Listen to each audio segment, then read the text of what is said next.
to yield 5 minutes to the gentleman from Missouri, Mr. Blunt. The gentleman is recognized for 5 minutes. Mr. Speaker, I thank the gentleman for yielding and for his hard work on this and the other work we do here. I believe, Mr. Speaker, that the debate on this emergency spending bill has provided the service for reminding Americans exactly what's at stake in Iraq, the prospects of victory, the consequences of defeat, and a better appreciation of how important it is we do everything we possibly can to secure and support our men and women in harm's way.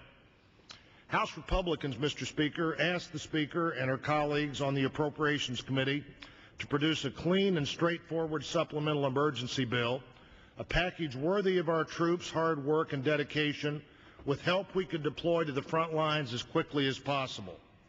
What we got instead was a poorly assembled wish list of non-emergency spending requests wrapped in a date-certain declaration of defeat, a confirmation to our enemies that if they hang on just a bit longer, we'll be out of their way soon.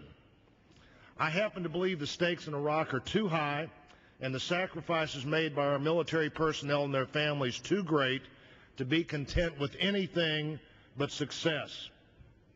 But the bill brought before us today isn't written with victory in mind. Its prevailing tone is one of defeat, and its abiding premise is that America's mission in Iraq is over and our troops' continued status there is without merit. And just to drive the point home, it forces on General Petraeus and his commanders on the ground constant status and reporting requirements designed not only to undermine their basic operational authority, but to hasten a withdrawal of troop support from the region. When the leaders of the majority were offered the opportunity for a secure briefing from General Petraeus a few days ago, they said no.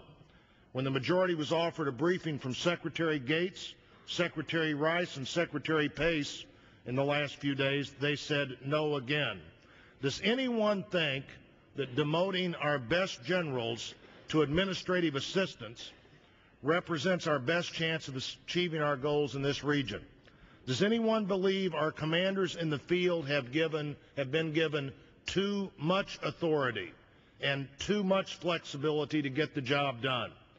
Ultimate victory in Iraq is a proposition that's far from guaranteed, Mr. Speaker, but ultimate failure in Iraq is if this attempt to co-opt the essential command and control responsibilities of our commanders in the field ever actually becomes law.